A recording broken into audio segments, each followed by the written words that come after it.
As you can see, the Center Street Underpass is flooded. We've had a lot of flooding going on. And there's some other gawkers. There they have the road closed. This whole road's pretty underwater.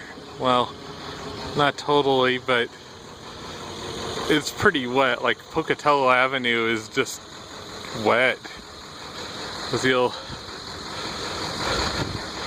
see up here,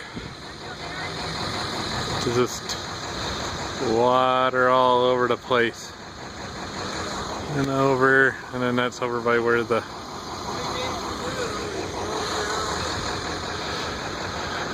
flood was. Anyway, as you walk up towards Pocatello Avenue, well, I guess we're technically on First still, but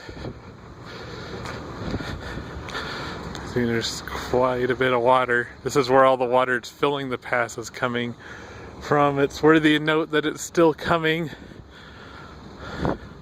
I'm not sure where it's originating. I mean, they had a flash flood, but